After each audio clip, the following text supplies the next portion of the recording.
พี่น้องเป็นอีกหนึ่งเซอร์ไพรส์ในคอนเสิร์ตเปิดฤดูกาล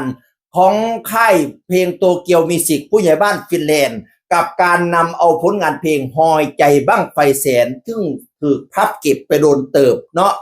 หลังจากมีปัญหาดราม่าแล้วผู้ใหญ่บ้านฟินแลนด์ก็เอาเพลงนี้กลับมาบ่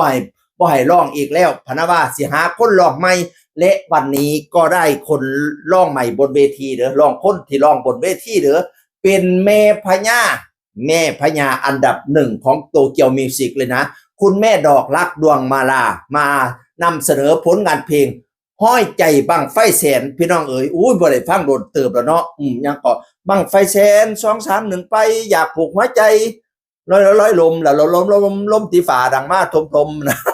บ่ได้ฟังโดนกันลืมแล้วล่ะพี่น้องเอ๋ยนี่อีเมดอกรักเอามาลองไหมอีเมดอกรักเอามาลองไหมพี่น้องเอ๋ยแล้วก็มาโพดว่าขอบคุณบอสบิ๊กแถวโอกาสแม่ได้ครับร้องเพลงผลงานเพลงนี้นะคะว่าซั่นว่ามวนเป็นตาหนายพี่น้องเราร้องเทิงเวทีอยู่คอนเสิร์ตเปิดฤดูกาลโตเกียวมิวสิกFCก็ไปกำลังใจแล้วหลายแล้วดีใจหลายจนน้ำตา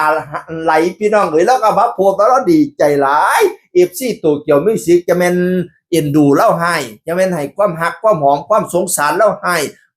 โอ้ยมาเปลี่ยนแม่นะพญาอยู่กับตัวเกี่ยวมิวสิกอยู่กับลูกกับหลานนี่ล่ะพี่น้องเอ๋ยอีแม่ดอกรักดวงมาลา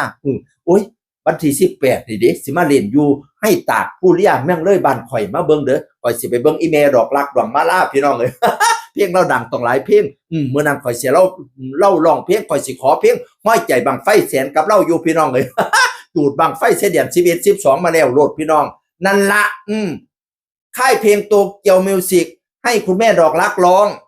บนเวทีเนาะแต่ว่าไปอัดนี่ก็ไม่รู้ว่าจะให้ใครอัดแต่ร้องบนเวทีในวันเปิดฤดูกาลน่ะคุณแม่ดอกรักเป็นคนร้องพี่น้องเอ๋ยก็ให้เจ้าดังๆเจ้าปังๆคือเก่าเด้ออีแม่เอ้ยสมัยกี้แล้ว